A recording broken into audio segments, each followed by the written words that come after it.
حضرت عثمان غنی رضی اللہ تعالی عنہ کے نام پر بینک اکاؤنٹ اور ہوٹل۔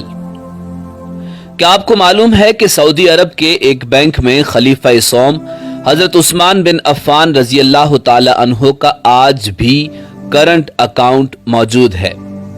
یہ جان کر آپ کو حیرت ہوگی کہ مدینہ منورہ کی میونسپلٹی میں سیدنا عثمان بن عفان رضی اللہ تعالی عنہ کے نام پر باقاعدہ جائیداد رجسٹرڈ ہے اور آج بھی حضرت عثمان رضی اللہ تعالی عنہ کے نام پر بجلی اور پانی کا بل آتا ہے۔ نبوت کے 13ویں سال جب مسلمان ہجرت کر کے مدینہ منورہ پہنچے تو وہاں پینے کے پانی کی شدید قلت تھی۔ مدینہ منورہ میں ایک یہودی کا کنواں تھا جو مسلمانوں کو پانی مہنگے داموں فروخت کرتا۔ اس کنویں کا نام بئر روما یعنی روما کا کنواں تھا۔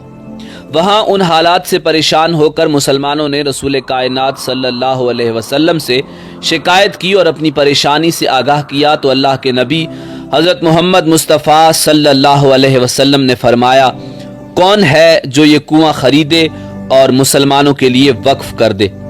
ایسا کرنے پر اللہ تعالیٰ اسے جنت میں چشمہ عطا کرے گا۔ حضرت عثمان بن عفان رضی اللہ تعالی عنہ اس یہودی کے پاس گئے اور کنواں خریدنے کی خواہش کا اظہار کیا۔ کنواں چونکہ منافع بخش آمدنی کا ذریعہ تھا اس لیے یہودی نے اسے فروخت کرنے سے انکار کر دیا۔ حضرت عثمان رضی اللہ تعالی عنہ نے یہ تدبیر کی کہ یہودی سے کہا، پورا کنواں نہ صحیح، آدھا کنواں مجھے فروخت کر دو۔ آدھا کنواں فروخت کرنے پر ایک دن کنویں کا پانی تمہارا ہوگا اور دوسرے دن میرا ہوگا۔ یہودی ان کی اس پیشکش پر لالچ میں آ گیا۔ اس نے سوچا کہ حضرت عثمان رضی اللہ تعالی عنہ اپنے دن میں پانی مہنگے داموں فروخت کریں گے، اس طرح اسے زیادہ منافع کمانے کا موقع مل جائے گا۔ چنانچہ اس نے آدھا کنواں حضرت عثمان رضی اللہ تعالی عنہ کو فروخت کر دیا۔ سیدنا عثمان غنی رضی اللہ تعالی عنہ نے وہ کنواں اللہ کی رضا کے لیے وقف کر کے اپنے دن مسلمانوں کو کنویں سے مفت پانی حاصل کرنے کی اجازت دے دی۔ لوگ حضرت عثمان غنی رضی اللہ تعالی عنہ کے دن مفت پانی حاصل کرتے اور اگلے دن کے لیے بھی ذخیرہ کر لیتے۔ یہودی کے دن کوئی بھی شخص پانی خریدنے نہیں آتا۔ یہودی نے دیکھا کہ اس کی تجارت ماند پڑ گئی ہے تو اس نے حضرت عثمان رضی اللہ تعالی عنہ سے باقی آدھا کنواں بھی خریدنے کی پیشکش کر دی۔ اس پر حضرت عثمان رضی اللہ تعالی عنہ راضی ہو گئے اور کم و بیش 35,000 درہم میں پورا کنواں خرید کر مسلمانوں کے لیے وقف کر دیا۔ اس دوران ایک مالدار آدمی نے حضرت عثمان رضی اللہ تعالی عنہ کو کنواں 2 گنا قیمت پر خریدنے کی پیشکش کی۔ حضرت عثمان رضی اللہ تعالی عنہ نے فرمایا کہ مجھے اس سے کہیں زیادہ کی پیشکش ہے۔ اس شخص نے کہا کہ میں 3 گنا دوں گا۔ حضرت عثمان رضی اللہ تعالی عنہ نے فرمایا کہ مجھے اس سے بھی کئی گنا زیادہ کی پیشکش ہے۔ اس آدمی نے کہا کہ اے عثمان میں تمہیں 4 گنا دوں گا۔ حضرت عثمان رضی اللہ تعالی عنہ نے فرمایا مجھے اس سے بھی کہیں زیادہ کی پیشکش ہے۔ اس طرح وہ شخص رقم بڑھاتا گیا اور جناب حضرت عثمان غنی رضی اللہ تعالی عنہ یہی جواب دیتے رہے، یہاں تک کہ اس آدمی نے کہا کہ آخر ایسا کون ہے جو آپ کو 10 گنا دینے کی پیشکش کر رہا ہے؟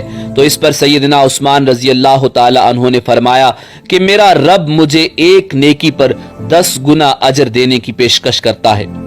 وقت گزرتا گیا اور یہ کنواں مسلمانوں کو سیراب کرتا رہا، یہاں تک کہ عثمان غنی رضی اللہ تعالی عنہ کے دور خلافت میں اس کنویں کے ارد گرد کھجوروں کا باغ بن گیا اور اسی دور میں ہی اس باغ کی دیکھ بھال بھی شروع ہو گئی۔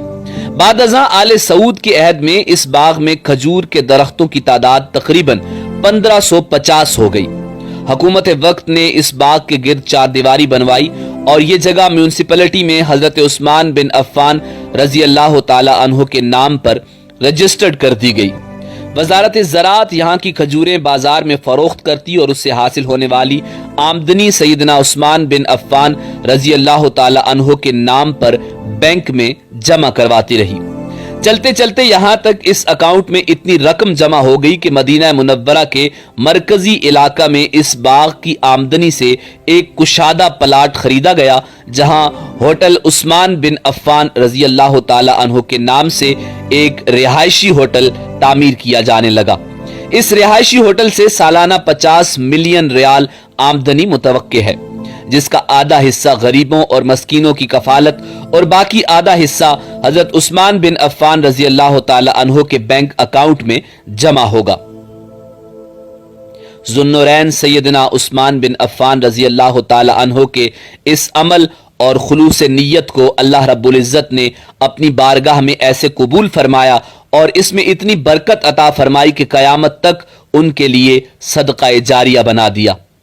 یہی وہ لوگ ہیں جن کی جانیں اور مال اللہ تعالیٰ نے اپنی جنتوں کے بدلے خرید لیے۔ یہی وہ لوگ ہیں جنہوں نے اللہ کے ساتھ تجارت کی، جنہوں نے اللہ رب العزت کو قرض دیا، اچھا قرض، اور پھر اللہ تعالیٰ نے انہیں کئی گنا بڑھا کر لوٹایا۔